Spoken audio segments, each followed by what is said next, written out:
Good morning students. बेटा आज हम पढ़ेंगे medicinal use of micro organism. हमने अभी तक फर्मेंटेशन तक पढ़ लिया है। आज हम पढ़ रहे हैं medicinal use of micro organism. Whenever you fall ill, the doctor may give you some antibiotics, tablets, capsules or injection such as of penicillin। देखो, जब भी आप कभी बीमार पड़ते हो तो डॉक्टर आपको कुछ टैबलेट्स देते हैं, ठीक है ना। तो टैबलेट्स हो सकती है, कैप्सूल हो सकता है, इंजेक्शन हो सकते हैं, ठीक है ना। सच है वो क्या है, आपकी सब पेनिसिलिन दी जाती है, टैबलेट्स, इंजेक्शन या कैप्सूल्स की फॉर्म में।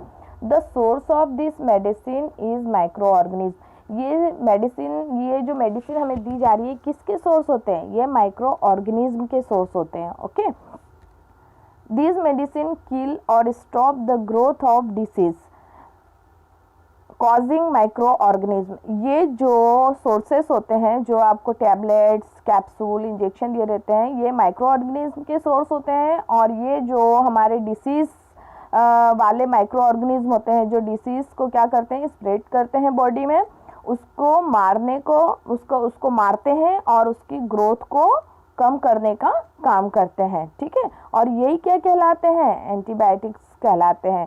सच मेडिसिन आर कॉल्ड एंटीबायोटिक्स। तो वो मेडिसिन जो माइक्रो ऑर्गेनिज्म, डिसीज फैलाने वाले माइक्रो ऑर्गेनिज्म को मारती है और उनकी ग्रोथ को रोकती है, उसे हम क्या कहते हैं? एंटीबायोटिक्स कहते हैं। This day a number of antibiotics are being produced from bacteria and fungi.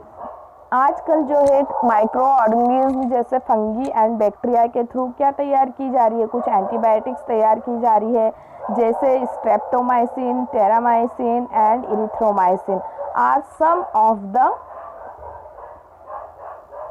Commonly known antibiotics, ठीक है ना। कुछ हमने स्ट्रेप्टोमाइसिन हो गया, टेरामाइसिन हो गया, इरिथ्रोमाइसिन, ये जो है क्या है? कॉमन हमारी एंटीबायोटिक्स है जो डॉक्टर्स हमें टैबलेट्स के साथ देते हैं।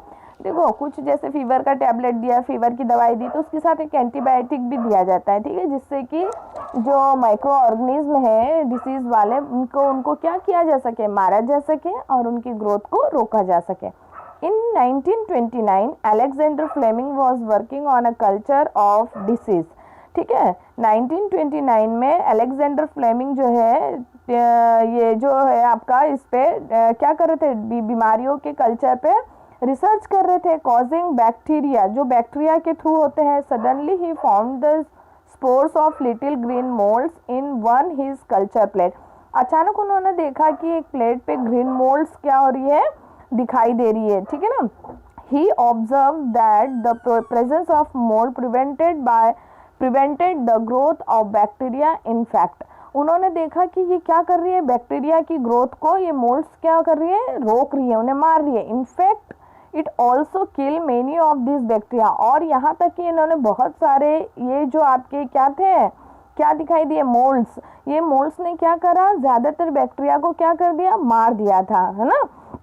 From these the molds penicillin was prepared। और इस तरीके से molds पेनिसिलिन क्या किया गया?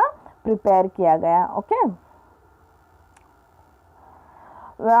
अब आप देखते हैं which are made from fungi and bacteria. Commonly जो हमने अभी एंटीबायोटिक्स के नाम लिए थे, कौन कौन से एंटीबायोटिक्स के नाम लिए थे? हाँ, देखो, ये है आपका स्ट्रेप्टोमाइसिन, टेरामाइसिन, है ना। ये सब किसके थ्रू तैयार किए जाते हैं? फंगी और बैक्टीरिया के थ्रू तैयार किए जाते हैं।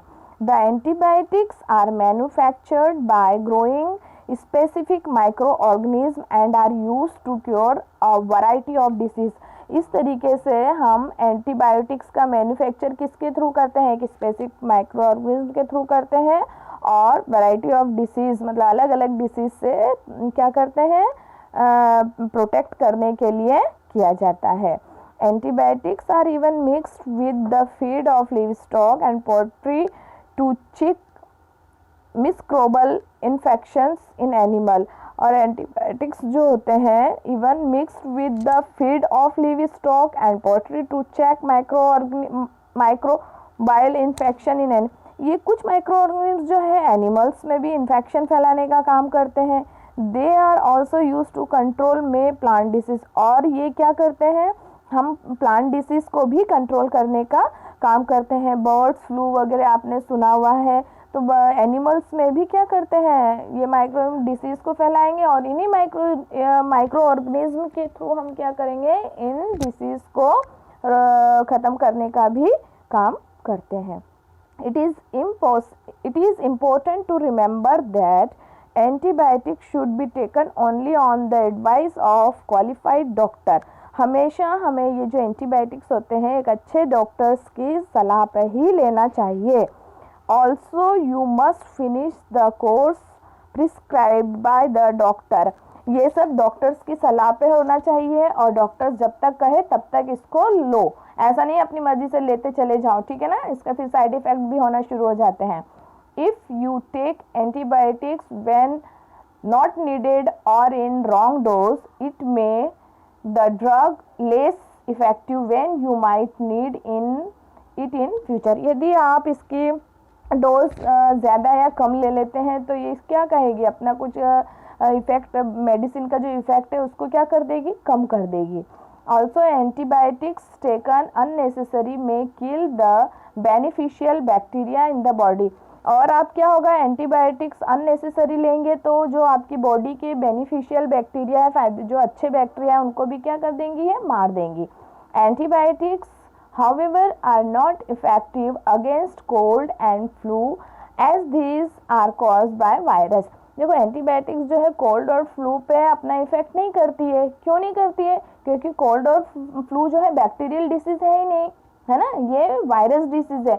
जो कोल्ड फ्लू होता है वो किसके थ्रू होता है, वायरस के थ्रू होता है, इसलिए ये जो एंटीबायोटिक्स है इन पे अपना इफेक्ट नहीं दिखाती। ओके, अब हम पढ़ेंगे वैक्सीन। अगली इसमें वीडियो में देखेंगे हम वैक्सीन।